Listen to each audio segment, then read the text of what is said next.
It's fine. All right, here we go. What's up to our sidekicks and henchmen out there in the Geek Nation? You're listening to and or also watching with your eyeballs, Spoiler Alert Podcast, the weekly conversation review show for the books that come out. I'm doing great.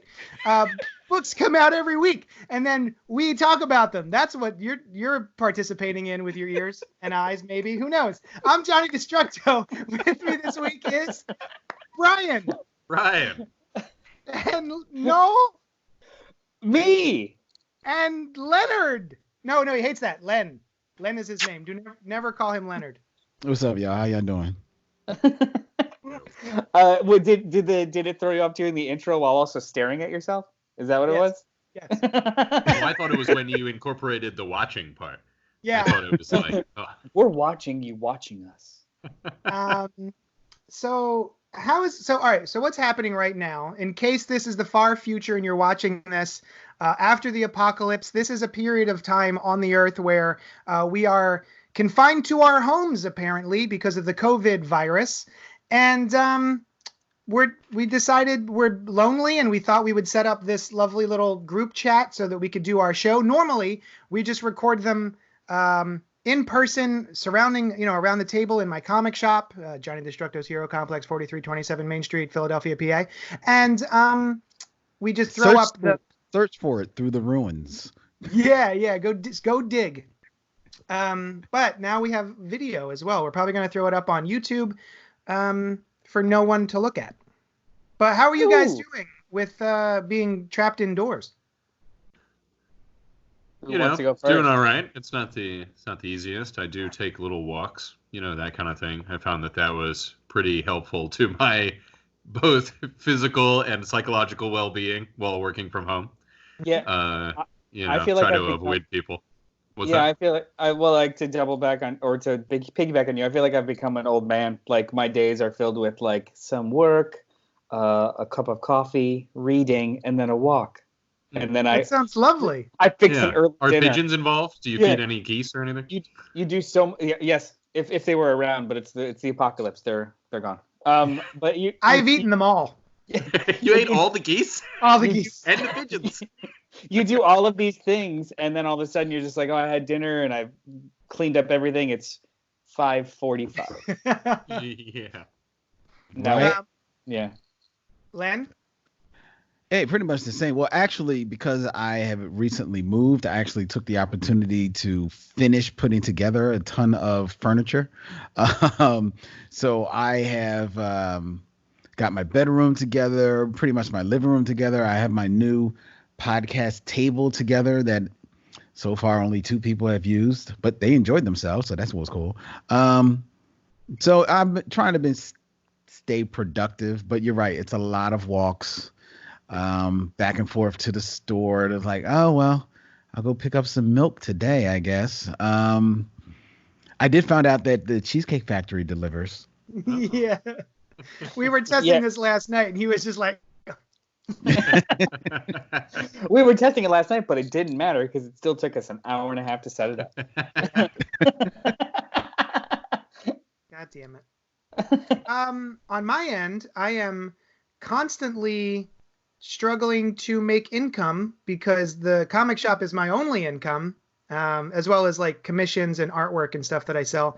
And so for a while there, it was not so bad because I was just doing mail outs and what are they called? Curbside pickups. But now we're able to go back and forth as much as I want. But now we're doing this thing. What's it called? Shelter in place. Shelter in place. So I think I'm still going to go to the shop because that's just another one of my shelters where I'm just in there by myself. And I'm still going to get the books and hopefully get them for my subscribers and do a bunch of mail outs. Fingers crossed.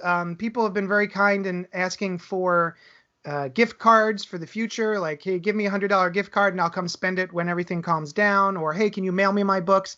And then I think I can still do curbside pickup. It's just now you can't, no one's definitely allowed in the space. So I can get like a Venmo payment and then the person can come drive up and I can put the bag outside, go back inside and they can get the bag and go in their car and leave. I'm hoping that's still allowed because I know restaurants are allowed to do it. So I'm just calling it comic book takeout. And you have one of the only kinds of businesses where that is feasible. You know, there's a lot of stores where somebody would need to go in and decide what they want. Yeah, that's window shopping or browsing, yeah. Yeah, whereas at least with you, you know, a lot of people already know what they want. Obviously, you always make some on people picking up something that they didn't expect. But even that, you can see everything that came out that week online and just say, hey, JD, can you get me one of these? Which is lucky. Sure. Yeah. There's a lot of other businesses on my street that are just little tchotchke joints, like small town businesses that you just kind of go in, you browse, and you just kind of pick stuff up. So at least I'm lucky enough to have subscribers.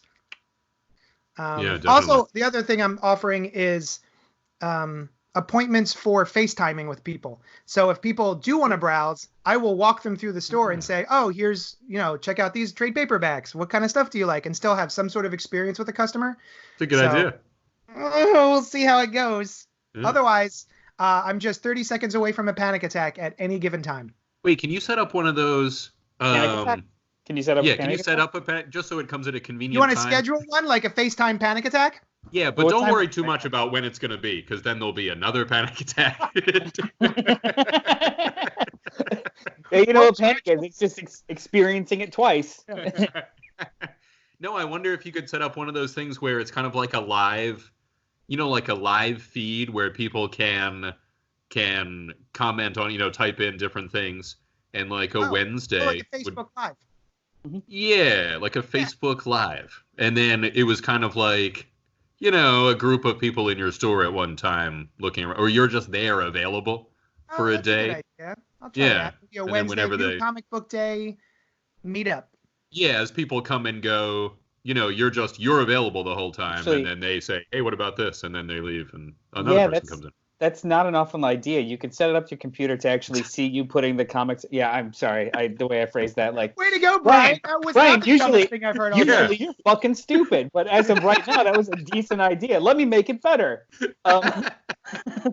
What you could do, actually, that's a great idea. What you could do is you could set your camera up to show the new comic rack and just let people keep looking at it all day, or hey, can you grab me that? Can you grab me that on the chat? Sure. I think that would actually be a really great idea, Brian. It's a great idea. Thank you, Noel. Thank God. Finally. All right. Should we talk about this week's books? No, we shouldn't. We're going to wait on that because we have letters. We have letters? We have letters? Oh, we have lots and lots of letters. Somehow it's worse in video. I don't know why. I wouldn't say worse, just. That's bad.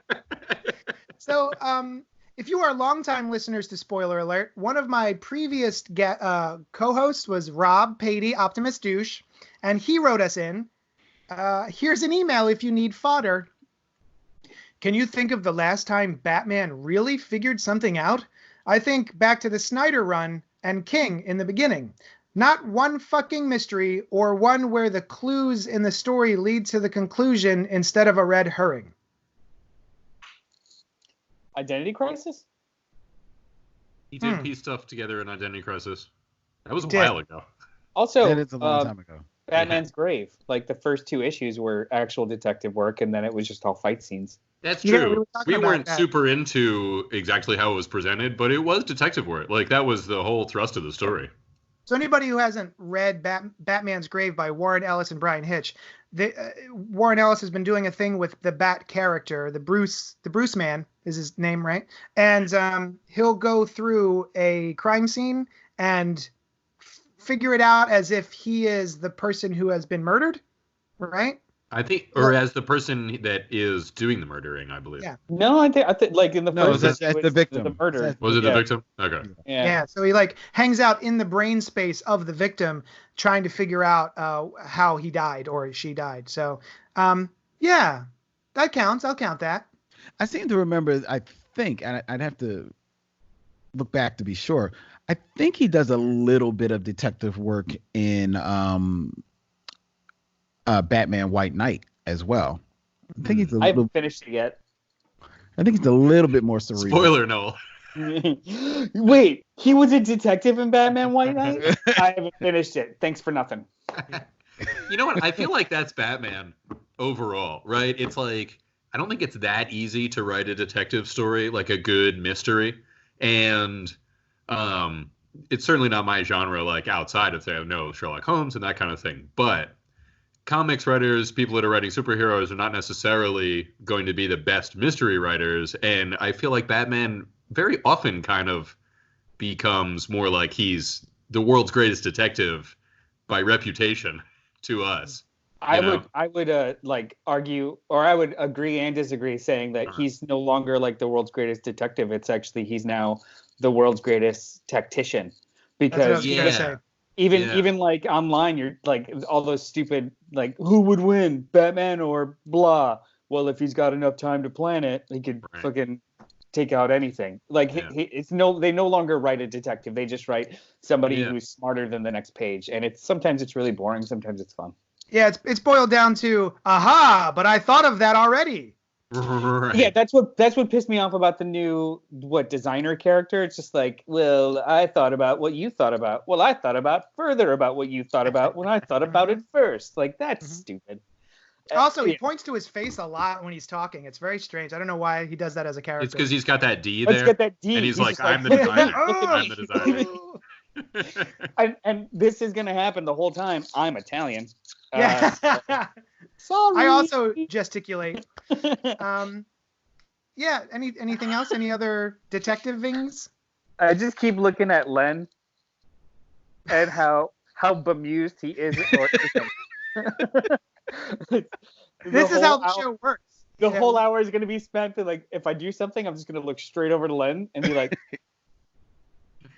The only thing I will say is that in response to Batman not really still being the world's greatest detective by name only, when you really think about it, to B's point, it's hard to write detective stories, and which is why even Sherlock Holmes stories now pretty much are just he's just as smart as the next page needs him to be. Or James Bond movies, he's the world's greatest spy, yet everybody sees him coming. They're like, hello, Mr. Bond. The second he walks into the room, he's always getting caught. He never catches anybody, gets the drop on anybody, but he's just the world's best because the story said so. You know what I mean? His catchphrases is his own name for being a spy. I always thought that growing up, because they would send him in to be like undercover, and he would literally just be like, "Yeah, I'm James Bond. What's up? I'm here to do some undercover shit." Right. I'm wearing a tux, so. Yeah, I'm wearing a tux here in Brooklyn. How y'all doing? Yeah. Thank you so much, Rob Patey, for writing us in. We appreciate the fodder. Artemis and the Assassin #1 came out this week, written by Stephanie Phillips, art by Megan Hetrick and Francesca Fantini. Diamond has this to say: what happens when a time-traveling assassin and a spy from 1944 try to kill each other? What'd you guys think? Well, first of all, I think you should give some props to exactly the publisher that put out the book. Who is it? Aftershock. Aftershock. I'm just saying, it's good to say that, to give because it's not. We don't want people to think that we only do Marvel and DC and then maybe pick up an Image or something like that. No, we do get into the independents as well. Mm-hmm. Actually, have you guys before we get into this book, have you guys read any Aftershock recently, or? I don't think so. I read. Go ahead. No, I think I have. I'm about to look them up to see what they've done, because I think I have read something else by them. If we read something Sam, for give me a podcast. beer. Where's Hey, my Sam. beer? Damn you. I read. I'm enjoying tepid coffee. Tepid. Vinny, what is that mug? Is that a read- cactus? It's a Oh, Is it good. a it's a pickle? sweater. A sweater. That's It's cool. like sweater knitting. Does it keep the coffee warm? I assume. Nope. Oh, that I'm sucks. sorry. Aftershock. I read the first chunk of Baby Teeth. It was pretty good. And then I think a couple weeks ago I grabbed the first issue of The Man Who Fucked Up Time. Was it? Oh, is that Aftershock? Yeah. Yeah, they've got a couple of really fun like titles here and there, but it's kind of like early Image back in the day, where there's no real like line-wide style. It's just cool stuff. I like here. that though for an independent, or for anything really. But it just feels more at home with an independent, where each thing is its own thing. It's not trying to do a cohesive universe. Yeah, I'm looking up different. But my internet is being butts right now. So yeah, I don't have much experience with Aftershock. I have read like a little bit of Baby Teeth. They also did Shoplifters Will Be Liquidated, Knights Temporal, God Killers, Join the Future. Yeah, I haven't read any of these. Oh, Dark Ark. I think God Killers was not the one that we read. Was that? I read Killer Groove. How was it? Oh, I read the first issue of Killer Groove. Yeah, it's kind of cool. It was kind of cool. Like a jazz type of vibe. There's been a bunch of stuff that I've tried the first issue of, but the only thing that I've read more than that is Baby Teeth. And to be completely honest, before we start talking about this book, it might remain Baby Teeth after this issue. Yeah, tell me why. It just didn't really do anything for me. It felt like the entire issue felt like a cold open, and it didn't entice me. Like, okay, we have a setup of a time-traveling futuristic archer that goes back in time or to different periods to assassinate someone. Mm-hmm. And each one that we kind of saw was a historical figure. So it really, all it did was give me a premise, not really any kind of setup. So, no, interestingly, not people you would tend to think of as being on the same side.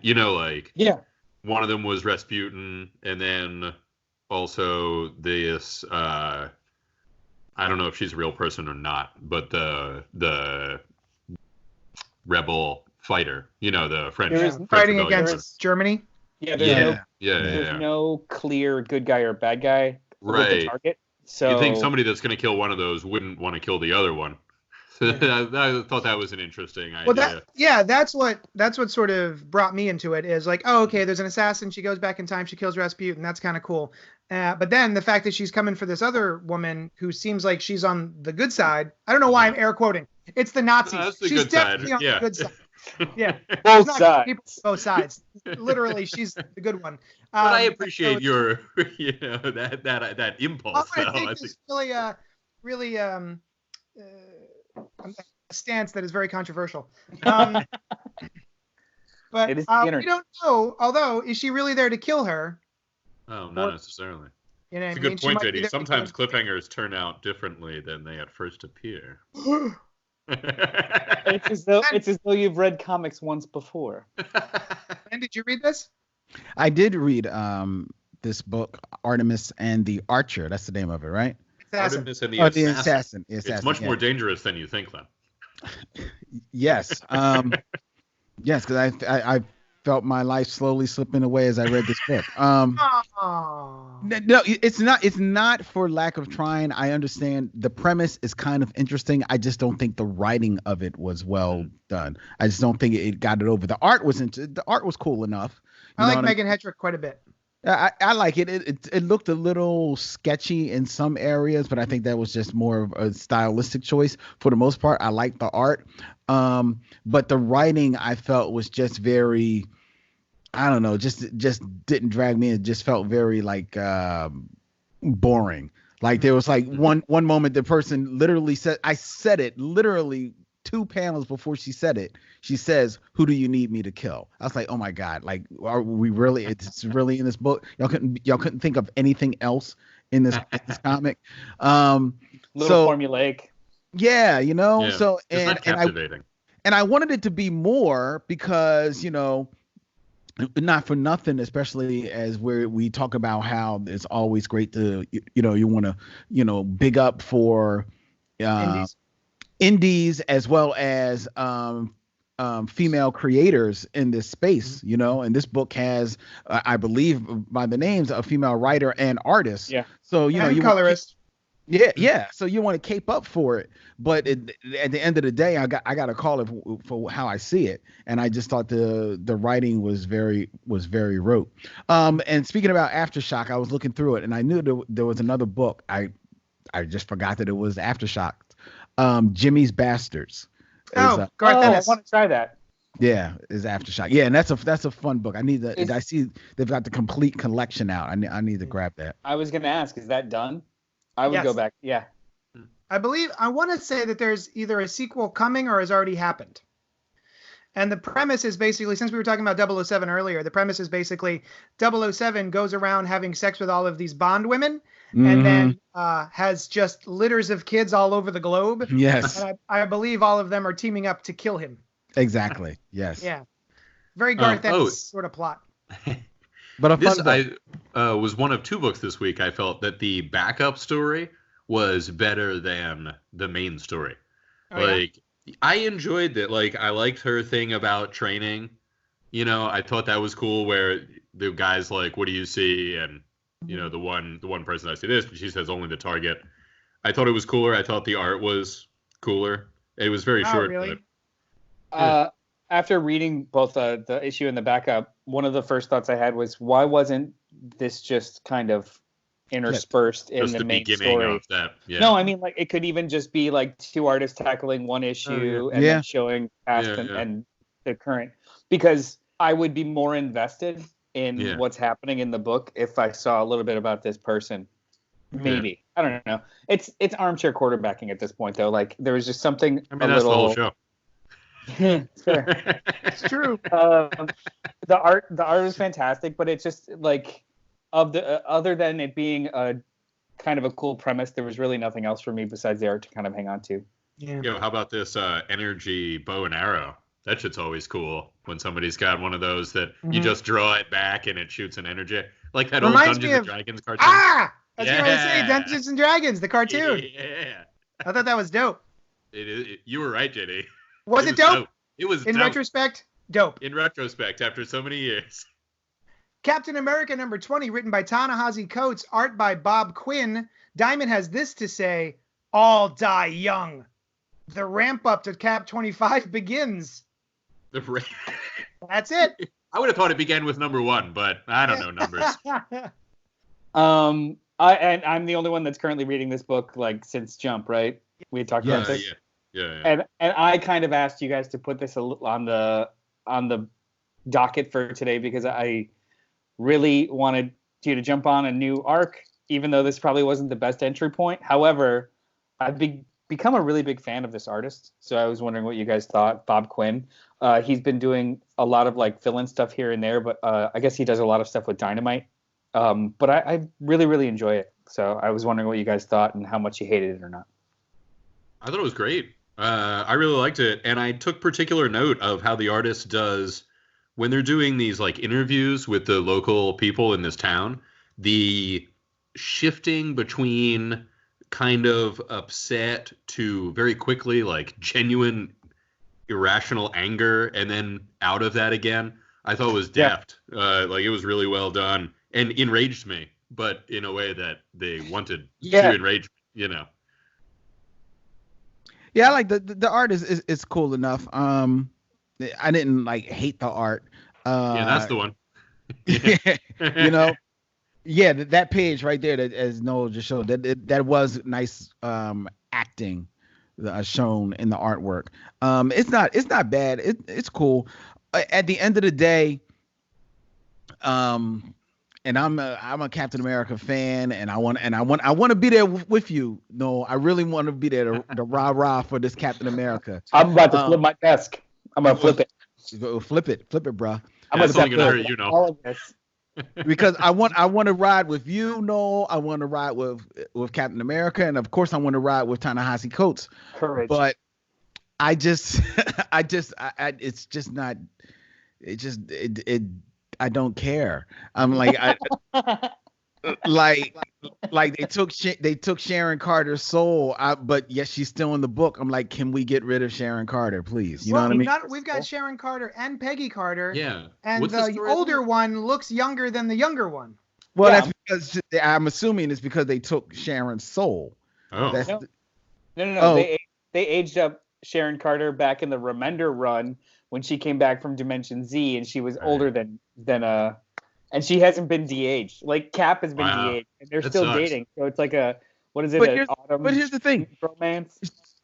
The book even says Sharon Carter basically says, "Yo, y'all had to come save me again," which means she's getting on her own damn nerves. So why don't they just get rid of her?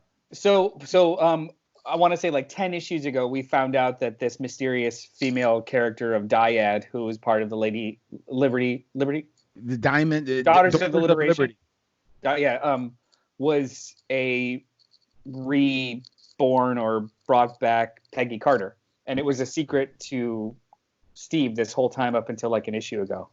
So I don't know. I mean, maybe they're kind of setting up a thing where Peggy is thrown off and you mean or Sharon sorry, is not thrown Peggy. off. Sharon is thrown off. Peggy comes back. However, the way that they keep writing Peggy and Steve, it's just it would be very weird if he just like hooked up with Peggy after essentially being engaged and sticking around with Sharon for much longer than him and Peggy were ever a thing. Yeah, but it happens in comics all the time. Yeah. Plus, I didn't. I also like. I don't know. There was certain aspects like Misty Knight comes off like a little bit of a seems like a little dumb in this issue. I don't know. I'm sorry, Noel. It's just not grabbing me. It's fine. I look, I've got a lot, like mileage varies with me on this book because I've been reading it since the first issue. And to be completely fair, I stockpiled like issues 2 through 8 because it didn't feel like a very urgent thing to read. But then over one weekend, I just plowed through all of them, and I realized that it was a much slower kind of novel style story he was telling, so it didn't really lend very well to like chapter a month. Also, too, this isn't double shipping like every other Marvel book, so it feels like it's less urgent. Like it's slowly coming out. So I do agree that this will probably read a lot better in trade or in a larger collection, which I think he's been writing for. It was a problem with his been a problem with his Black Panther run. Yeah. That's like true. It feels very dense and it feels very like segmented, but when you read them in like a larger chunk, like I read the first like 12 issues of Black Panther in a sitting, I was like, oh, this is actually quite nice. So I really do think it's just more of maybe it's more of like a bug or feature depending on how you take in his work. Well, he started as a novelist, right? Like that was how he hit the scene. So that might and just a journalist. Right. He was a journalist first, then a novelist, now a comic book writer. Okay, but at least as far as fiction goes, I don't have any theory as to like how the journalism thing would play into it. But actually, I think this is his only fiction, isn't it? Like his novels have been his novels have been like I thought they were novels, semi-autobiographical, right? Yes. Well, but narrative. You know, I mean, story. I don't know what kind of novels he's written, but whatever they are, they're like a narrative kind of structured as a novel, is my understanding. So that might be why having transitioned to comics, but he still has similar sensibilities, and so he tells a story that works better in, you know, a fullness, that kind of thing. I like whether the issue works or not, and there's been like good ones and bad ones. I love his version of Steve because it's a crotchety older man, and he's doubtful, but he's still very like true north, and he writes him really, really well, like really well. There was a couple issues back. There was an issue where almost all the dialogue was just his internal monologue of a fight scene, and how it was like a get off my lawn kind of conversation, but it also was a being very in the moment. It was really nice. I really liked his version of Steve. There's a sequence in here where there is a Midwestern fella talking to the press, right? There's a news thing going on, and he's talking about his daddy and, you know, how his daddy grew up and pick yourselves up by the bootstraps and all that sort of stuff.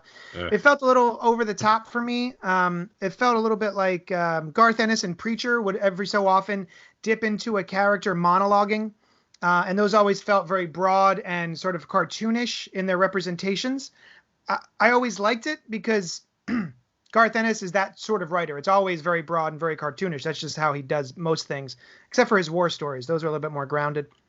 And so that felt like this to me. It was a little over the top, but the rest of it I enjoyed. I'm still trying to piece together what exactly is happening in the book. I'll probably, just because I like Ta-Nehisi Coates, I've read one of his novels and I really enjoyed it. I'll probably go back and try this again in a larger format, like a trade paperback or maybe a hardcover or something. But it's not great to just jump in on. For those interested, I think the first 12 are about to be collected in a hardcover, which you can purchase directly from Johnny Destructo's Hero Complex. Just message him, and I'm sure he'll mail it out. Everything will be great. You are correct. Yeah. Oh, but there is some stuff in here I do like. We've got Cap and Steve. I'm sorry, Steve and Sam and who I guess it's Bucky. They're using image inducers to look like regular people. But it was kind of fun to have them look like that, but then speak like the characters. I like basically when Sam calls Bucky fam, like fam. Kind of gives him a look like what? Yeah, what was it? Falcon was like, this feels really weird. What the hell are we doing working on a farm? Does this feel weird for anybody? He's like, oh, we're working. We're not working for free. We're working for room and board. And he's like, dude. Yeah.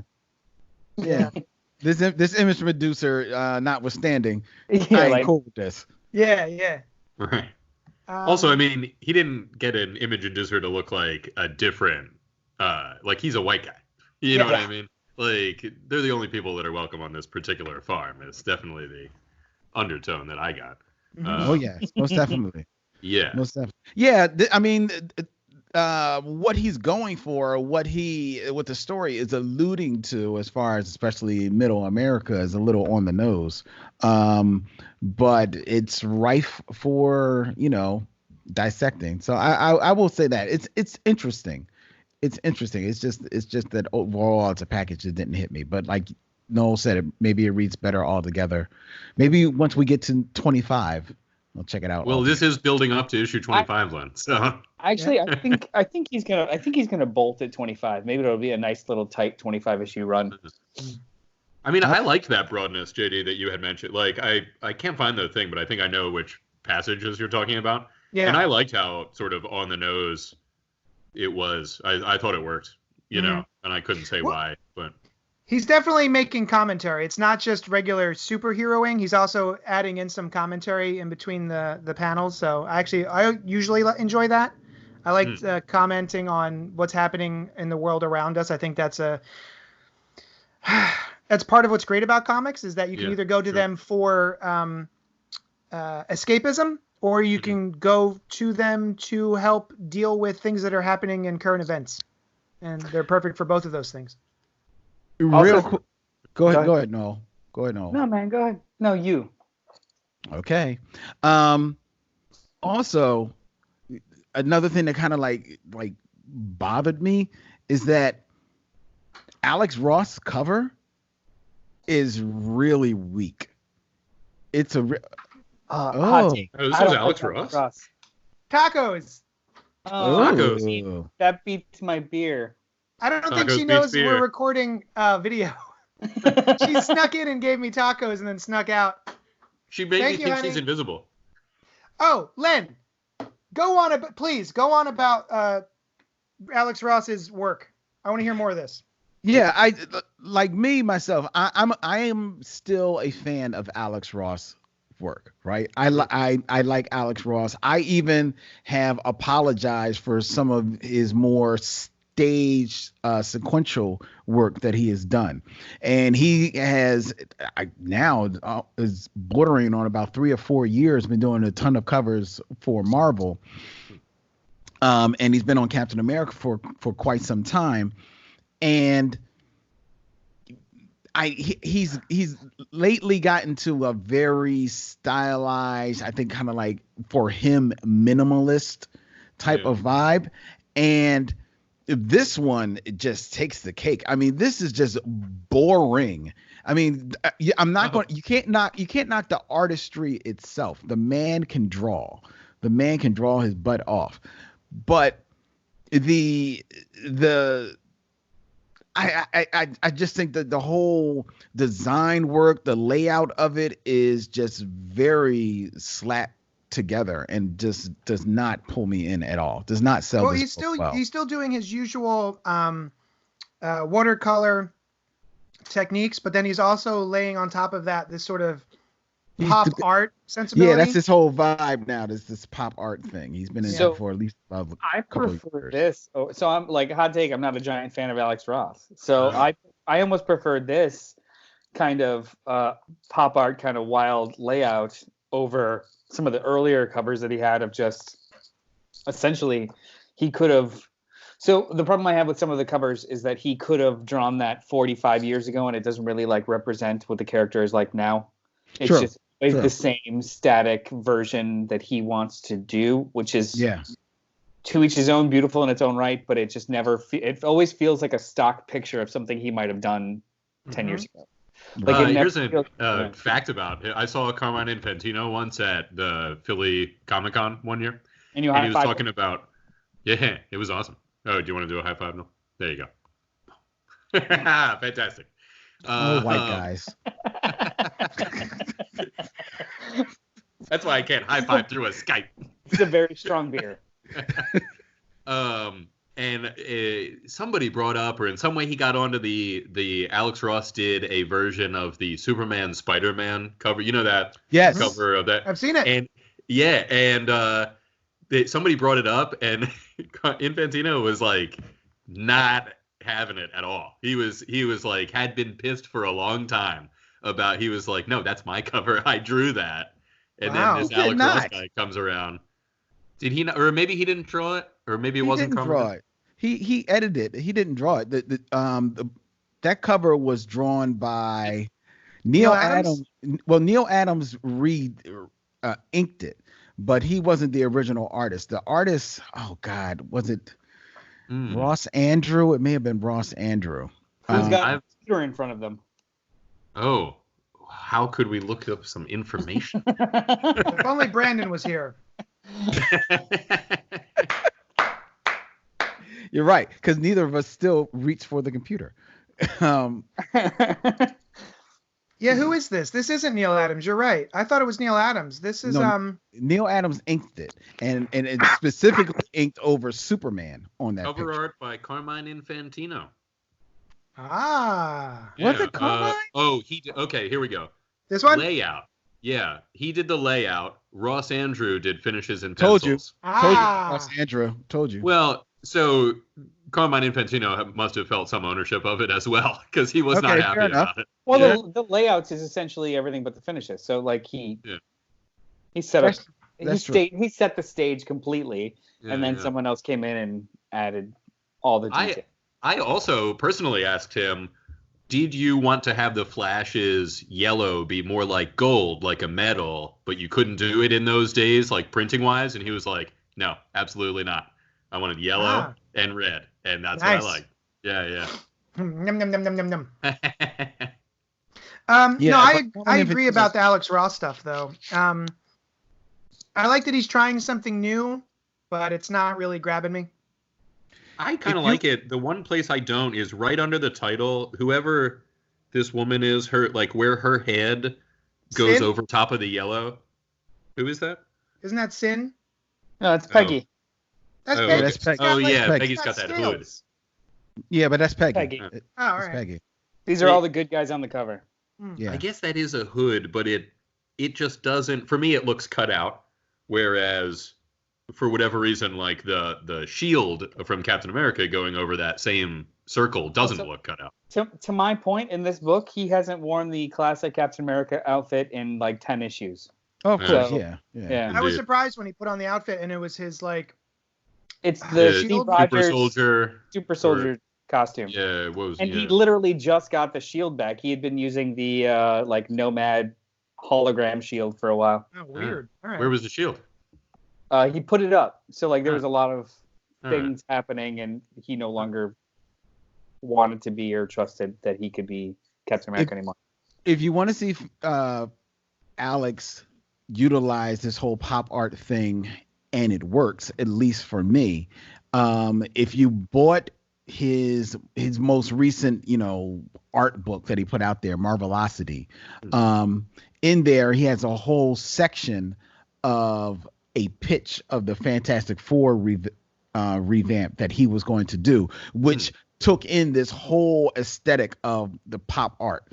And it's wild colors and everything like that. It really looks cool. They actually took a segment of it and they used it for a story in the most recent issue of Back Issue magazine. It's actually the cover of it.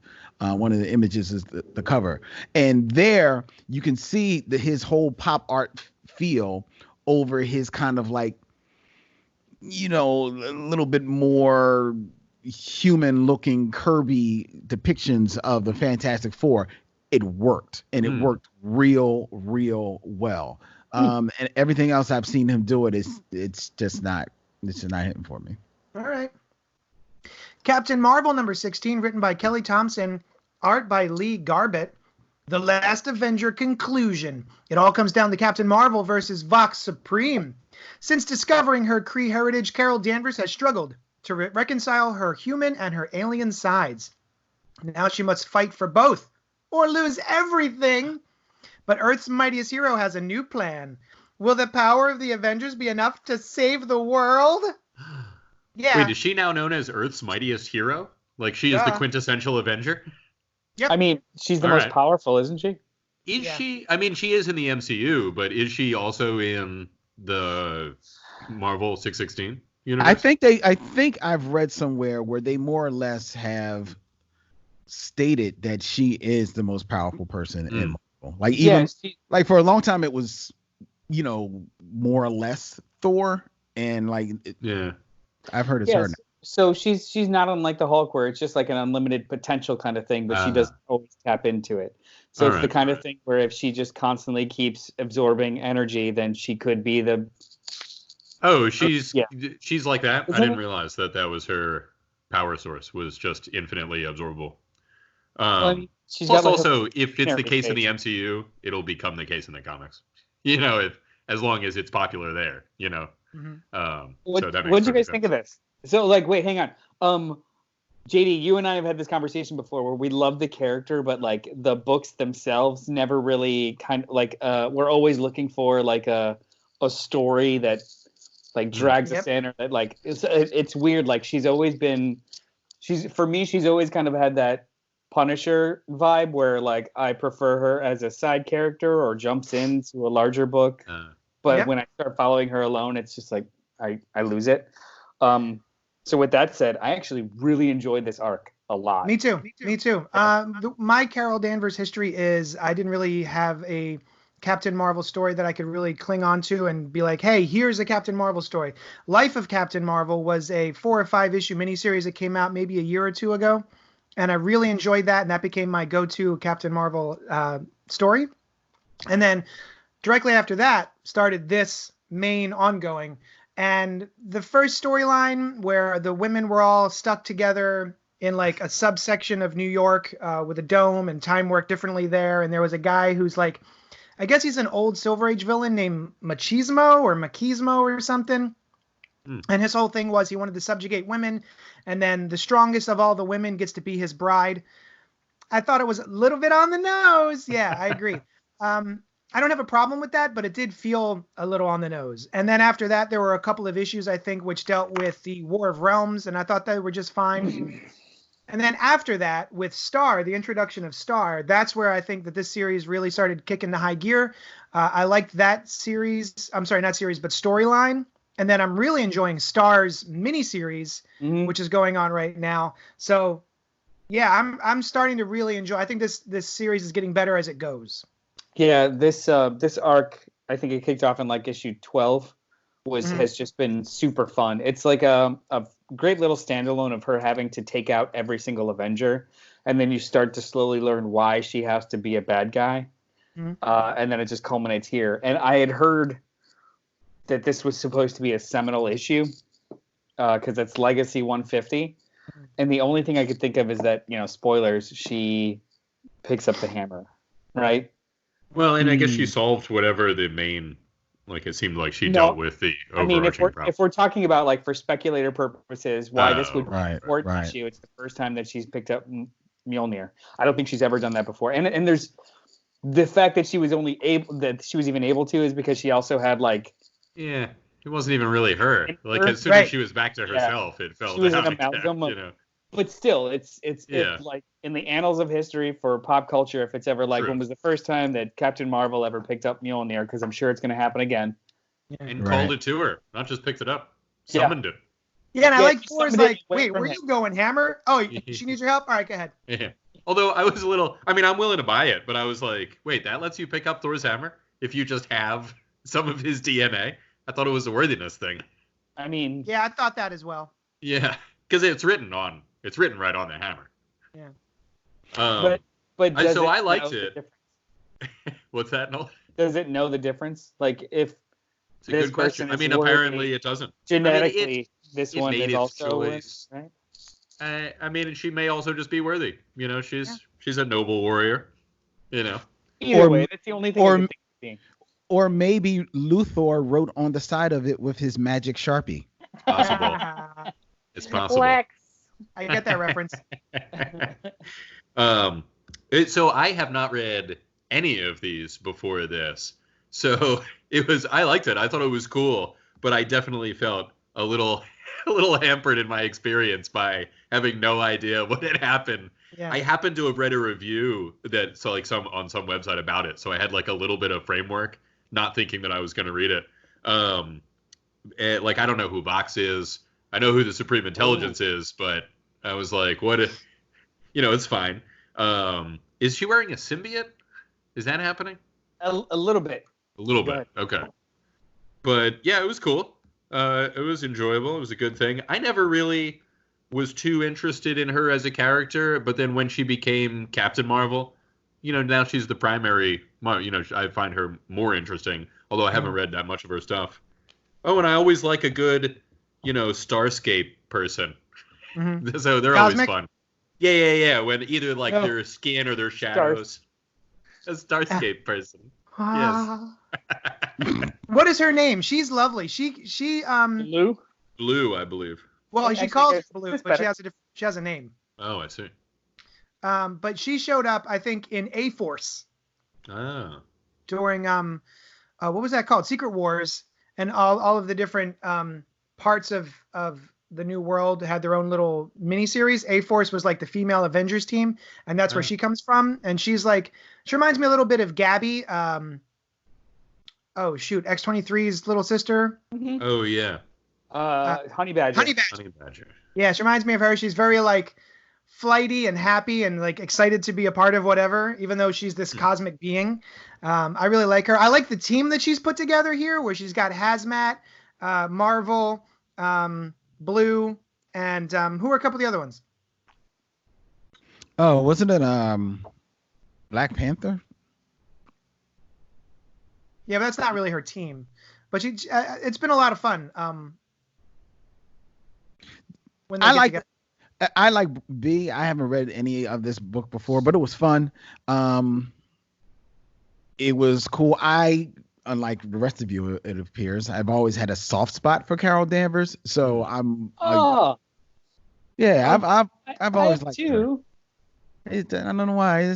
I think it's because I was first introduced to her from way back in the Avengers when George Perez was drawing it, and he's my favorite artist, so he could sell anybody to me. So he sold me on Ms. Marvel at the time. So Carol Danvers, she was my chick. And then and back then, I think either there in Avengers or Captain America around that time or not long afterwards, they hinted at her having like a relationship with Captain America because of her respect for him. And then she was Jessica Jones' best friend. So I love Carol Danvers. So and I seeing like when her, she was dating Peter Parker for like 3 issues She was Yeah. dating Spider-Man? Second. Okay. Yeah. Went on like 2 dates, right? in Avenging. I think it was Avenging Spider-Man or something.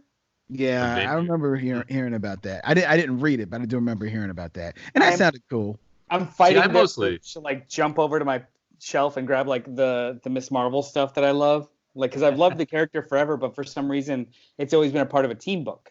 Hmm. True. It's never been True. her. It's never been her standalone, because even when they launched Captain Marvel with Jamie McKelvey design, and I was super excited for that book.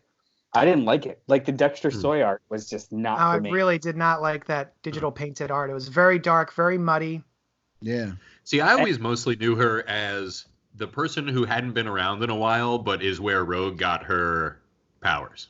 Right. Well, for a while, like, that's what her deal was. And I think that's like when I came on to the comic scene in life was like what her deal was at that time. And it was an extended time. So I never really... She always had more of the feel of like somebody who wasn't around anymore. Yeah. But was important to Rogue, like that kind of thing. Same. Yeah, I didn't really glom onto her until after House of M. Yeah. What'd you guys think of this issue? I really like the So I've seen titterings online, Brian. Titterings? Yes. What? So usually you do a little hee. That's it. Titterings online about how Captain Marvel is not drawn pretty enough and she doesn't smile enough and blah, blah, blah. And then, always going after the actress for the same thing. And then I've seen recently the Hulk, the She-Hulk version from Avengers, Jason Aaron's, who's a much broader hulky character. Is not sexy enough. And they really want the old She-Hulk who was sexy. And I like that they doubled down, tripled down, quadrupled down on it in this one, and they made her fucking disgusting. However many faces. I mean, I thought the scenes where she's vomiting and has other faces coming out of her were... It was awesome. I mean, it's not everybody's cup of tea. Sure. Yeah. But yeah, I thought that was really cool. Like, oh, she's not pretty enough. She doesn't smile enough. Here. Now she's a fucking nightmare machine. Right. Well, I agree, but to be fair... I'm sorry, go ahead. No, go. Well, I agree, but to be fair, like I got a whole other defense and bone to pick when it comes to She-Hulk in the Avengers, because that those conversations piss me the fuck off. That everyone's bitching about what she looks like now, but Lee Gabret, I don't know how to say his name. The artist Garbett. Sorry. 2 issues ago, the way that they drew She-Hulk was awful. Like she looked like the side of a house, which is how Ed McGuinness has been drawing her and how she's actually supposed to look, just like a hulked out version of Jessica Walters. Or Jennifer Walters. Yeah. From Arrested Development. Yeah. Or that's Waters, right? Yeah. But so I love the fact that they just steered right into it and made Captain Marvel a beast. Mm-hmm. But I don't like just the art of She-Hulk in this, because it's not muscular. It's just huge. It's just wide with a little head. Yeah, but I mean that I didn't mind their She-Hulk in here, because she still felt hulkish, which is what she ultimately is supposed to feel like. You know what I mean? So I was fine with it. Just visually. The way that the artist decided to style her was in a weird way, it almost fueled the assholes online. We're having these conversations of hey, read the Jason Aaron run where she's kind of more muscular and hulked out because it's a story purpose. And their response was Lee's art of her as a house. Mm-hmm. Oh, come on. That's not it. It's not, doesn't look like that normally. Stop it, please. Yeah. I think the art is fine in this book. It doesn't really grab me. It's not dynamic in a way that really pulls me into the story, but I think it's serviceable. That's my take on the art. Yeah, I liked it for the most part. It was cool. It actually, when you were talking about how they doubled down on her being, her looks, and then you got the scene with her throwing up, that whole bit you were just going on reminded me that, oh yeah, that's right, she throws up in this book, and then so does someone else in another Marvel book. You know what I mean? So there's almost like Marvel's doubling down, oh, we're not pretty enough? Well, here. Blah! Yeah. It's the ladies in vomit week for Marvel Comics. Yeah. All right, DC Unkillables #2, written by Tom Taylor, art by Carl Mostert. Yeah, Monster. Oh, Monster. With the world ending around them, Red Hood and Batgirl take shelter in the most unlikely place, an orphanage full of children. Will they be able to protect the kids from the impending hordes of the infected streaming out of Gotham City and Bloodhaven?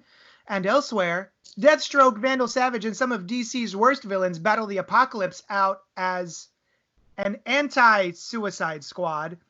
but a certain wondrous woman may not let them have it their own way. Oh God, I'm so glad I didn't read that before I read this issue. I know. The Wonder Woman reveal was awesome. Yeah. Oh, guys, I like ad. this issue a lot better than the last one. Yeah. This ad in the beginning that's for Gotham High. Did you guys see the proposed animated series years ago that was essentially this? I've seen some character designs from it, and it looked very similar to what this is. That just struck me as odd. Anyway, on to the book. Tacos. No. Let's wait for him to chew. Let's wait for JD. JD is chewing tacos right now. JD, how are those tacos? Nod. And we'll Shrimpy. interpret it. Ooh, shrimpy. Shrimp tacos? That would have been hard to convey with a nod. I like this a lot better than last time. I thought it had some pretty funny bits. It had some pretty brutal bits. It had some surprises. I'm glad I kept reading it because the last issue I was not impressed with after reading Deceased Volume 1, which I really liked. Oh, okay. I thought you were were deal with those spaceships, JD, as somebody who has read Volume 1. What? It's these ships leave Earth's atmosphere, and it's like at the end of the first series, the heroes that could make it out. It was actually in this book. There's a distress call that went out. If you're still alive, make it here, and we're gonna ship out. I wasn't sure what point in that story, because that could have been somewhere towards the middle too. Yeah, and it didn't work out well. They're essentially saying that the first issue of this overlapped with Deceased and now Still on Earth. Yeah, and I'm assuming it'll connect to Deceased. What was it? Dead Earth that they just kind of announced. So am I wrong? This is essentially just another Injustice, which is a great thing. Yes. But that's pretty much what this is, right? Just like a dark take where Tom Taylor could do whatever the fuck he wants. Yep. Which I love. Does this remind anybody else of Frank Whiteley? Yes. A little bit, yeah. Which I like it. I mean, it's good. Mm-hmm. What would you think? Oh, man, I'm sorry, this panel of Slade getting punched by Solomon Grundy. Yeah. Oof. I'm sorry, Len. What'd you think, bud? I thought nothing. I didn't read it. Cool. What'd you think of the cover? Len, how'd you like that cover? The only reason why I asked you is because I know that you love Injustice, right? I do like Injustice. Have you read Deceased? I did not read Deceased. I did not loan you my copy. Can we find him a copy and send it to him? It's Please good. Don't. It's drawn by Trevor Hairston. Please don't. Please don't. Why? I read a couple of issues of Deceased and they were fun. But ultimately I just don't care. And this one, I definitely see the Frank Whiteley. I think I actually even said that in the first one. And it looks kind of. It's just okay. But I mean, oh my God, wow, she really just ripped the dude in half. It's cool, but I don't care. I just don't care. And it's not that I wouldn't have read it because I know my job is to read these comic books for spoiler alert, JD. So don't come down on me. But I just didn't get around to this, and it was definitely I was saving this for last, and then we had to get ready to go. So I don't care. So if y'all say it's great, God bless. Rock and roll. But I'd say it's enjoyable. I wouldn't say it's great. Right. It's not amazing. Yeah. It's just although fun. the scene where you saw somebody getting ripped in half, on that borrowed time. What? Nothing. That is Vandal Savage, and I'm wondering if he's coming back from that or not. Is that? I would assume getting so. Ripped in half? Right? I don't know. Yeah, he's Vandal Savage. But I did like how that was set up, where he's like, "I've been around for 53,000 years. Nothing surprises me." Mm-hmm. Oh shit! Wonder Woman's a zombie. Yeah, I thought that was awesome. Yeah, that was. I literally laughed out loud on that one. Yeah. Yeah, I thought this was fun. Brutal, but fun. Indeed. And it's only got one issue left, so I'll read it. I'll check it out. Yeah, it's a good 3. Quickie. Yeah. Justice League number 43, written by Robert Venditti, art by Doug Mahnke. All secrets revealed. Caught in the Justice League's trap, the Eradicator reveals the truth hidden in his circuits. And as Superman confronts his past defeat, it's up to Wonder Woman to make a decision that will divide the team. The no-holds-barred war between the League and a murder machine with Superman's face concludes. Who writes these? Do they read the comics before writing the synopsis? What's the truth hidden in the Eradicator circuits? Do we know? What decision does Wonder Woman make that divides the team? In fact, even I don't know. yeah, I don't know. I'm at a loss. Like, yeah, no team dividing stuff comes up. But I liked it overall. I thought it was a fun Justice League romp.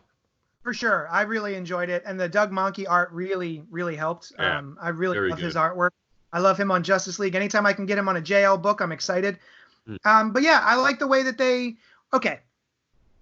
For the most part, I like the way that they defeated the Daxamites, who have almost the same powers as Kryptonians, and they are fueled by our yellow sun. My question, however, is that in the past, whenever Superman is not in the yellow sun, his powers diminish. They don't just turn off. Not always.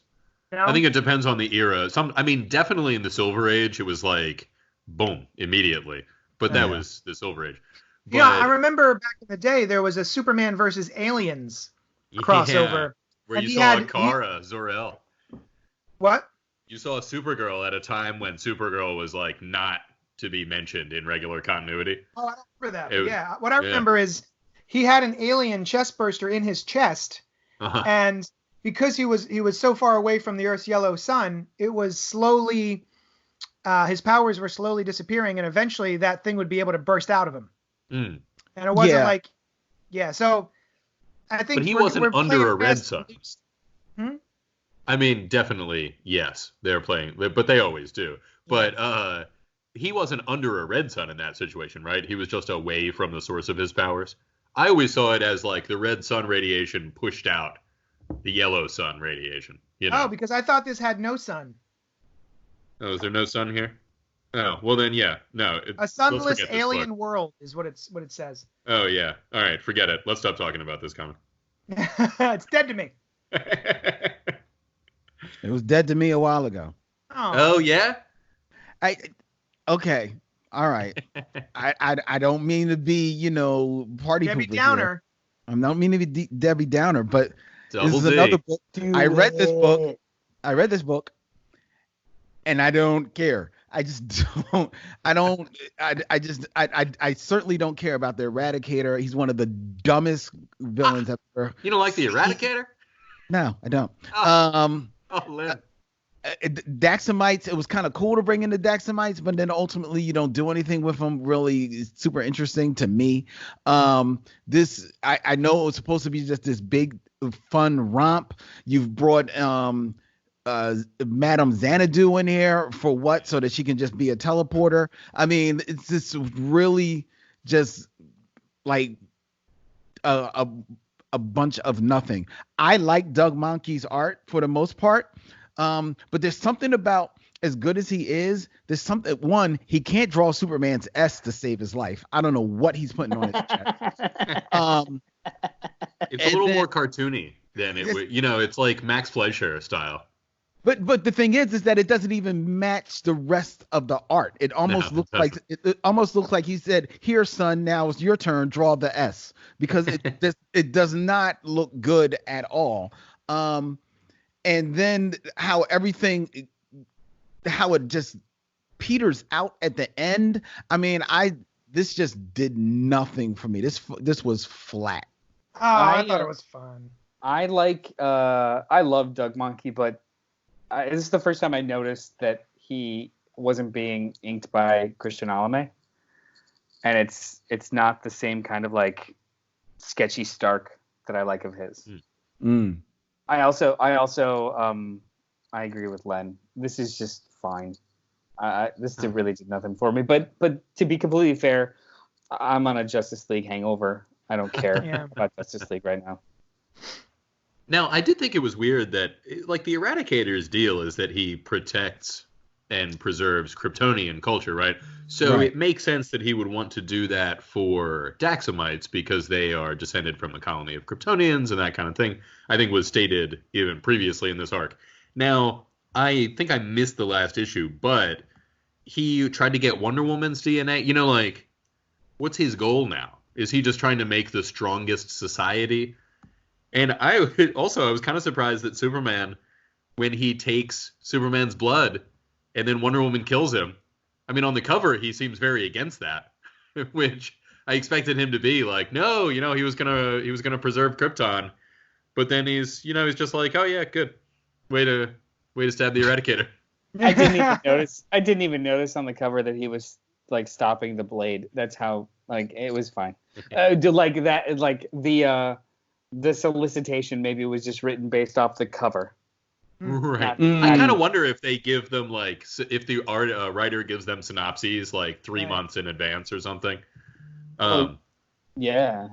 It's probably, I mean, before it's a machine. Who cares if he gets stabbed? Well, he's sentient. Well, Superman would. Superman would, because his whole deal is to preserve Kryptonian legacy. So Superman, and he had just offered him his blood, Yeah. Yeah, I agree with Len, who was agreeing with me previously. So we're in agreement. It's a human centipede of agreement. Yeah, exactly. It's the best. The inside, the other side, and it's you just you got that right. I agree. You agree. In the holes of the. Hey, Brian. Yeah. Brian. Yes. What time is it? It is time for me to point out the foible of why Batman doesn't believe in tarot when he was just transported to another planet by magic. Yeah. Well, my favorite part of that is they're having a little back and forth at the end after the adventure, and Madame Xanadu hands him a tarot card that says Judgment on it, and then Batman looks at it and he says Judgment, and then Madame Xanadu says, you know your arcana. You just read the card you handed him. I know English. Yeah. I wonder if the artist was not supposed to write Judgment on the card, and it was just supposed to be the image, and he knew it was called Judgment, but it literally just says, Judgment. Right. And why would he feel the need to read that aloud if he... To go back to Rob's question at the beginning of the show, that's some detective work right there. That is some serious detecting. JD, I think in answer to your earlier question, it's time for a Thunder Round. Thunder Round! Hey, Len, what's a Thunder Round? Thunder Round is where one of these guys has 60 seconds to describe a comic book that they read.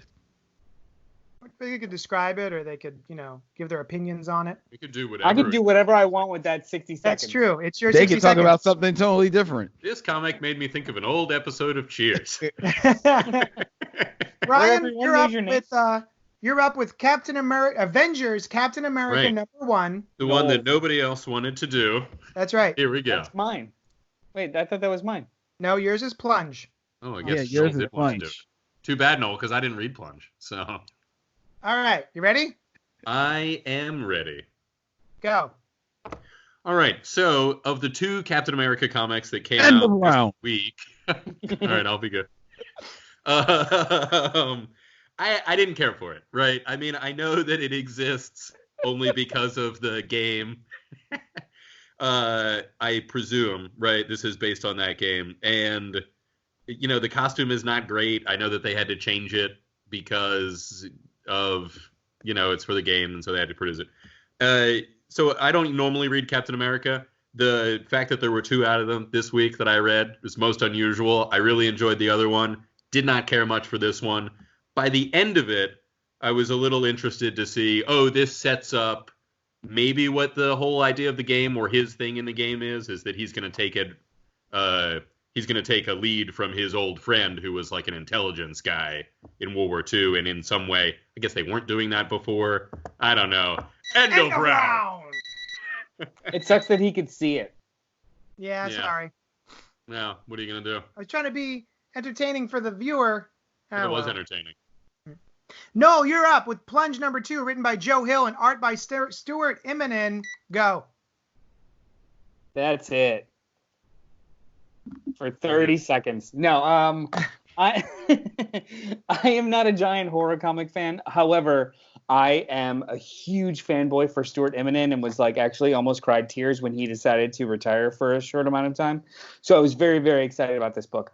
I did not read the first issue, but I read both of these together. I had a lot of trouble with issue #1. I started and stopped it many times. It was very difficult to get through, even though the art was beautiful.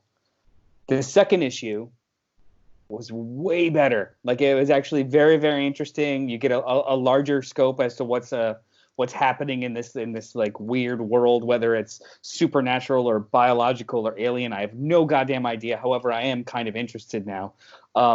Because of the way the first issue hit with the second issue, I feel even more so that this probably reads better in trade, unfortunately. End of round. Nice. I'm excited to read it. I like Joe Hill very much. And the first one felt like a lot of setup. It's the pre-credit sequence in a horror movie. So, yeah, hopefully the second issue is better. Moving on to Outlawed #1, but written by Wait a minute. Whoa. Pump your brakes, Red. I don't know why I always want to call you Red, but you're not Red. But I'm a ginger. I was born a redhead, so that tracks. Oh, it does. No, you said unfortunately you think this reads better in a trade. Why do you say unfortunately? Because if something is designed to read better in one format or over the other, and they maybe force a format on that, then I think that's an unfortunate situation. If this was supposed to read better as a long format or OGN, or maybe even the first issue being double-sized, awesome. But the fact that it's been 2 issues and I'm only now kind of getting a grasp or invested in the story, I think that's almost a slight failure of episodic comics, right? I always try to think of how many novels, like as sci-fi novels that I've read, that were originally released as serialized thing, just like a lot of the most famous ones. And it's so hard to imagine them not just being all available at once, like chapters of a book. But they did it. And I try to cut some slack where possible, just for that purpose, But if you read those now with the hindsight of that, you can actually see where they would automatically kind of put a cliffhanger or intentionally kind of lead on to the next one. Whereas there's some issues of comics now that just straight up fucking end. Yeah. Batman's grave. About to say Batman's grave, right? So, or they only get interesting in the last 2 pages because it was 20 pages of setup, meaning that we did not plot this necessarily correctly for this format. We're just kind of squeezing it into it. Like, it's just, I actually love trade paperbacks and OGNs, and a lot of my problem with horror comics is that it takes like 3 issues to even know what the fuck is going on or to kind of get you invested, because it has to build tension. But how do you build tension and tell a story in that 22 much? issues? Yeah. Yeah. Sure. So I think this would be better in a trade, or read the 2 issues together. I agree. Now may I continue? Please. Oh, cool. Thanks. Outlawed #1, written by Eve L. Ewing and art by Kim Jacinto. Exploding from the pages of Incoming. In the wake of a devastating tragedy, the United States passes a law that will shake the Marvel Universe to its core. Again, I guess. The world has had enough of teen heroes. The crackdown has begun, and the lives of Marvel's next generation will never be the same again. All right, guys. Right off the bat, I'm sorry, I got to say it. I love these characters. I like the teen heroes of the Marvel Universe. I like the champions. This is just Civil War. It's Civil War for kids. Not for kids, but teen Civil War. But the thing is, honestly, Civil War makes sense. I know that Peter Parker is like irreproachably responsible guy because I'm not in that universe. But I could see the point of view of people walking around in the Marvel Universe like, yeah, the guy that can shoot blasts out of his eyes, I'd like some safety from that. Yeah. Even more so with the teen heroes, Like, I know Miles Morales is great. But if I'm a regular person in the Marvel Universe and I see these 15-year-olds swinging around shooting blasts out of their hands, I'm going to be a little worried probably. Yeah. So it's perfectly reasonable. And also, oh man, this art I just could not get into. Oh, I love the art. Really? So kinetic. Oh, I love it. I did not care for it. Everything's moving and stretching. There's a lot of foreshortening. It's crazy. I loved it until page 2. I think he froze. There was a specific. Hang on. There's a specific splash page that I was just like, whoa, no. Hang I liked it up until this.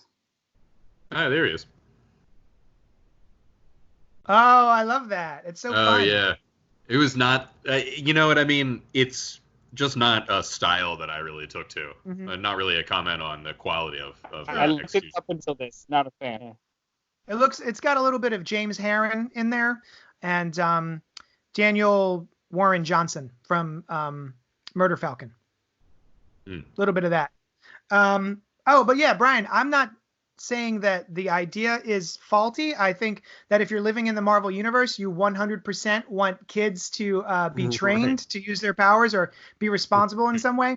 I'm just saying, from a publishing initiative, we just did this a couple years ago. Oh, no, I mean, for both reasons, but also that since I am on board with that, I think that's one reason I think the idea is faulty. It's like, what's the comic? You guys should stop doing this. Yeah. Like, there's this one scene where he's like, Nova, I'm looking at now, where he's like, let me make sure I get this.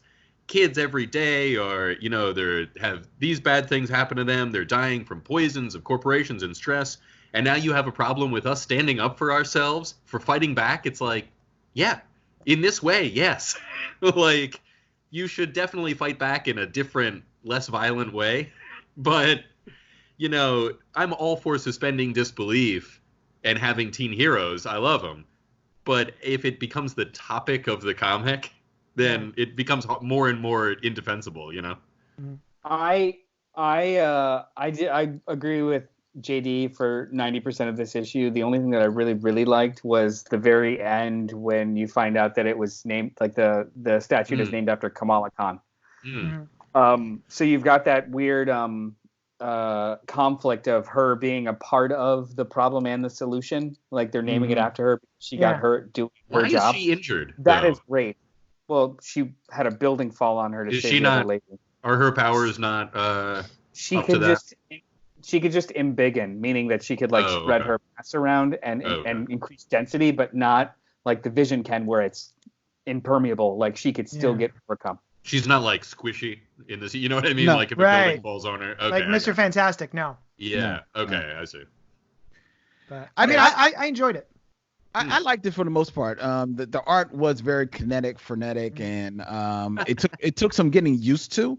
I don't think it's anything. I don't think it's bad art. I don't know 100% whether or not it served the issue as well as it could have, but I didn't mind it and I got used to it. And it's certainly the art style fits the age of the kids. Like kids, like the characters in this book would like this art style. So in that it made sense and I was with it. And I don't think it's a book that I would return to a whole lot, but I appreciated it for what it was. It was fun. Yeah, they've done this before. This storyline sounds very similar to what has happened over the last maybe 2 or 3 times over the last 10 years. But I mean, that's comics, and as our attention span gets smaller and smaller, that cyclical wheel is going to start spinning faster and faster. So it makes Civil sense. War. That's a good point, Len. I mean, Civil War seems very recent, but it actually was not that. It seems recent to us. That's true. There was a Civil War 2 even more recently, and that was still like 2 or 3 years ago. Yeah, that's a good point. But it seems like the exact same story. Yeah. Like, kid, because it was the New Warriors back then. It was which heroes. I mean, they do pay homage to that, or even hang a lantern on it, where or what's his name, Speedball is he's like, oh yeah, I references Civil War. I forget in what way, but he's like, you don't want to try to fight against this. Yeah, I'd be curious to see how it wraps up, because those kids should definitely be under lock and key for sure. Right.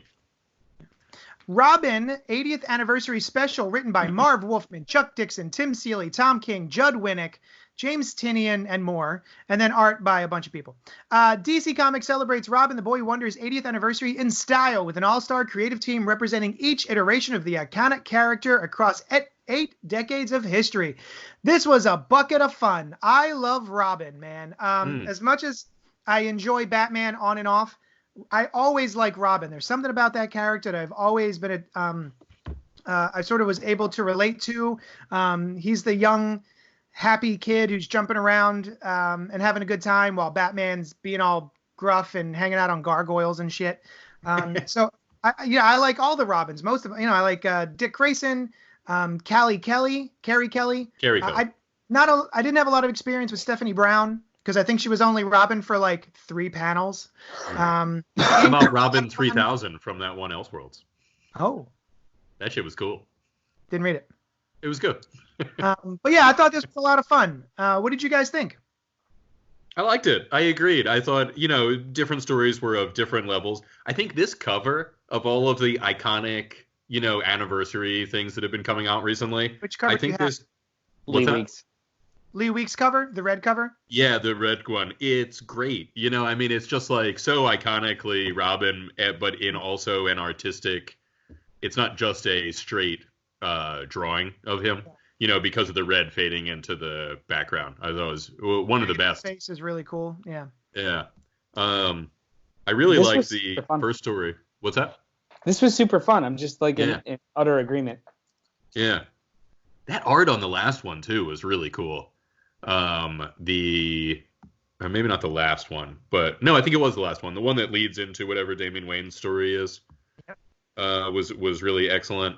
And they were each really good. They all encapsulated the Robin that they were about. It was very well done. Yeah. I miss Judd Winnick writing these characters. Yeah. He only does his creator-owned all ages books now. I actually miss him doing the Batman book. He turned me around on Kyle Rayner too, man. He did he did some real cool Kyle Rayner. That was the original Power of Ion stuff, and he upgraded his ring, got a new costume. It was good. It was a good storyline for other reasons than that too. Len, did you read this? I did read Robin, the 80th anniversary issue. I did read it indeed. Yes, I did. Excellent. Cool. What did you other guys think? Len has nothing to say about it. No, I liked it. I liked it for the most part. Some of the stories sound like they were telling stories that I've seen, but I've read before. So this is their version of the reason why Batman and Dick Grayson split up, and now they whitewashed it a little bit. So now Batman actually was kicking him out of the nest a little bit, as opposed to just being a straight up jerk.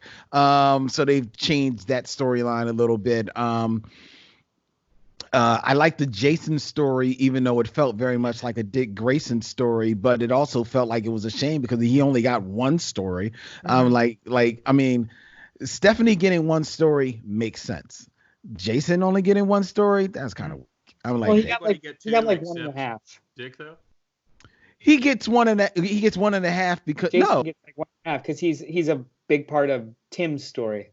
Yeah, but they're all in Tim's story, so that's not. So again, and a fourth. Well, I didn't. Like Jason. I felt that Jason's story could have been more investigating his feelings as Red Hood, as opposed to him just remembering the times that he had with Batman. So I thought that might have been a nice little twist on his Robin. Let's see what he really went through, not just this old happy-go-lucky when I was Robin. What if I spin it to you like this, Len? That since this is the Robin 80th anniversary, we've got a story about how something of him as Robin survives even now. Because he was fixing the watch, and I think he didn't quite get it fixed until now he's the Red Hood. He's an adult. So it's kind of like there is still an element of that. And now that I said that, you love it. Yeah. Now that you've said that, you too have cleaned this up. Nice done. Everything I've known is wrong now. The art in it is not bad. Some of the stories are pretty cool. Actually, of all the stories, I think the one that I liked the most was I liked Tim's story. I like Tim. You know, I guess maybe it's the Brandon in me, but Tim is just really comes off as, like Dick Grayson says, you're the smartest one. Yeah. You know what I mean? Yeah. And I like Figured it out. And I like this story when he's talking to the counselor. You know, he's just trying. You know, like, yeah, I've done all of these things, but how do you dramatize that in school? You can't really. You know what I mean? So I kind of I like that one most of all. And even then, he, for some reason, as much as I liked it, I'm still looking at the artist depiction as like he still looks a lot like Dick Grayson. Like they all look like Dick Grayson. Batman definitely has a type. Batman has a type. Jason Todd used to be a redhead before the Crisis, right? Yep. They even he had to dye his hair black. Yeah. Was he though? Was he actually that, or is that a retcon? Like, they didn't draw him as that back then, did they? No, originally he would dye his hair black. A couple of times he didn't, but he would dye his hair black, and then they retconned that he was basically a Dick Grayson clone. Like everyone. I didn't realize it. I thought dyeing his hair was like a Grant Morrison, like crazy gritty twist kind of thing. No, I seem to remember it like one of those older books as well. It was him repurposed, like Grant Morrison repurposing like an old right thing. But Len, the fact that like you mentioned the Tim Drake story, I looked behind me because I think I still have the trades of Adam Beecham's run with Freddie Williams III. All that amazing Tim Drake stuff. I think it was like Tim Drake Wanted or Robin Wanted or something like that. Mm-hmm. That was my favorite Tim Drake stuff, and I actually missed that. So reading it here was great, even though the coloring and art style is a lot different than it was back in those books. Right. But it was still really great. I do miss Tim Drake as Robin. Yeah, and I miss him being his own thing. Me too. Yeah. Damian's cool, but I think I like Tim better as Robin, and they can't be Robin at the same time. You know what I mean? But Damian's not going to go off and be something else. So it kind of feels like, how do you bring Tim Drake back to being Robin, but still have Damian? I only like Damian in regards to Super Sons. Other than that, he can go away. And he could also not be right. He could be like, hey, Dad, I'm going to go be something else for a while. Drake. No, well, I'm surprised they didn't touch on Drake. Yeah. Well, is that just gone now? Because he was in one of his stories. He's like, it's good to be back here in the old costume. You know, I kind of wonder if Drake is done. Right before Detective Comics Rebirth, right? Yeah. I think that takes place back in time. Clayface. That's a shame. Oh well. Yeah, I think he's still Drake. To your point about Damian, I do like him. He's in Teen Titans, right? Yeah. Yes.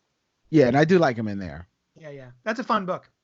Yes, it is. Spider-Woman #1, written by Carla Pacheco, art by Pere Perez. Whether it's hunting Skrulls or taking down Hydra, Spider-Woman's adventures have made her a favorite of readers for decades. The enigmatic Avenger has always been as mysterious as she is fearless, and her latest series opens with her not feeling quite herself. Noel's holding it up. It's a really nice Chip Kid die-cut cover, which, while is cool, does not tell the person looking on the shelves what the book is. Not at all. Not at all. Hey, they just flip it around. That was the front. Yeah, that would be great. But that as the cover of your comic book? No. But is it intriguing? Would you, maybe it's like, check it out, see what it is. Maybe I'll pick it up, take a look at it. This is another one that I don't have a lot of experience with Spider-Woman, Jessica Drew. When she shows up, I think she's cool. I like her as Jessica Jones's friend. I like their friendship together. And this, I thought, is off to a good start. She's sort of, raging out a little bit. She's like being way too violent. She's not feeling like herself. She feels queasy and sick. And then at the end, she's vomiting out of her eyeballs, which is kind of cool. I know. I like that. Yeah, a lot of women vomiting this week.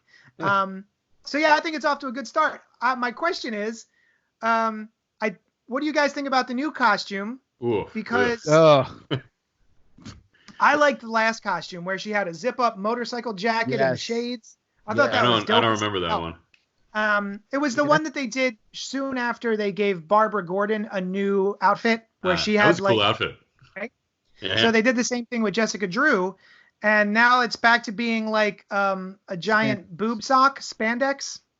It's also like, I don't think it's a very visually appealing costume, for one. Two, it's clearly Spider-Man stuff, which she doesn't usually do. Like, she's not really, other than the name, she's not associated with Peter Parker.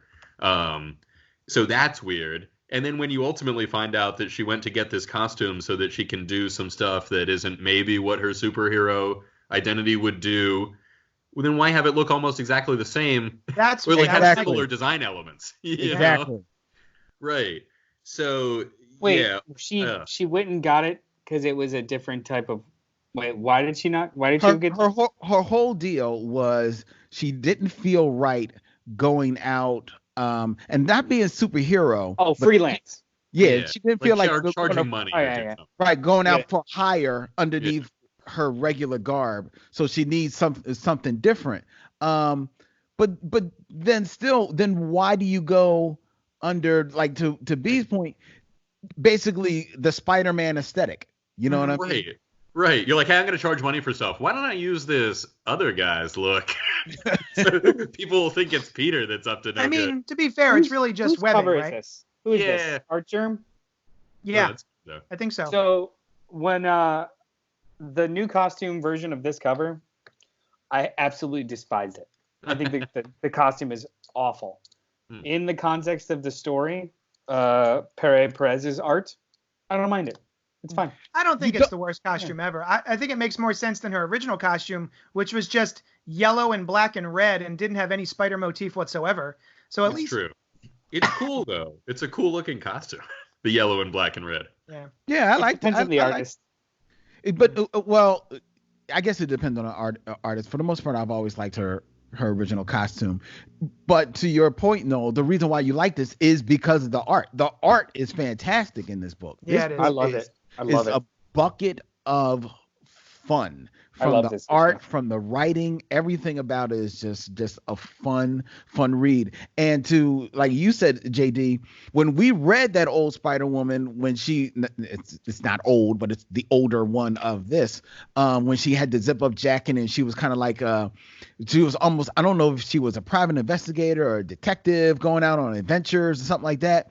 But I remember reading that and saying, oh, this is fun. This is cool. And seeing her return to like the whole spandex, I'm like, all right, what are they going to do with Spider-Woman? They're going to make her fun.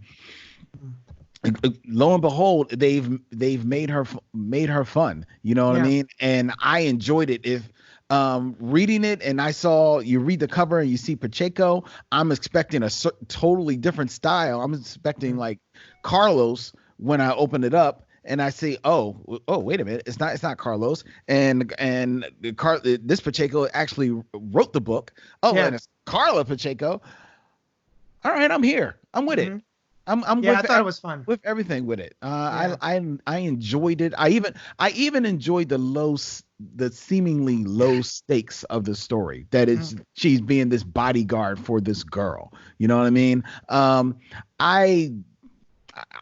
I liked it. I liked it a lot. It was a boy, right? But anyway, it's like the world's richest guy. Was it a girl? Was having a birthday party?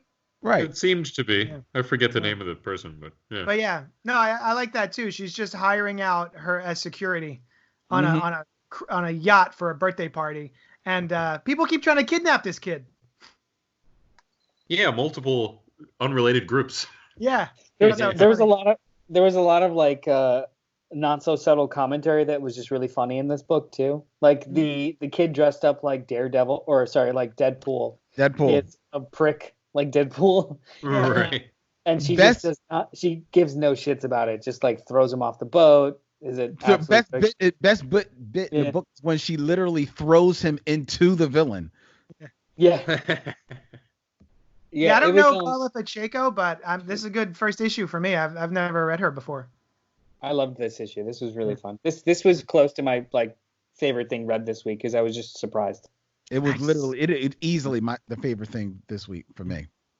Now this is the other book that I had mentioned earlier, where the backup I liked more than the original. The main story. She just went and got a costume, dude. Yeah, I guess so. Brian likes fashion. Yeah, I'm a Brian likes fashion. Superhero fashion. I don't know maybe I didn't like it. I was not as taken with the first story as you guys were. Okay. So maybe just when I transitioned to this, I was like, oh, cool. This is different. Yeah. Okay. Yeah. But I'd check out issue number 2. I'd see where the story is developing. Oh, what will I? Is this set in stone? All right, I'm in. I'm ready to go. Well, nice. I'm not ready because it's not out yet, but I'll read it. Just hold your breath. Hold your breath for 2 to 4 weeks. Not sure yet, but just hold it. Now you can breathe. Thank you so much for joining on this episode of Spoiler Alert. I've been Johnny Destructo. With me this week was Noel. Hi. Brian. It's Brian. And Len.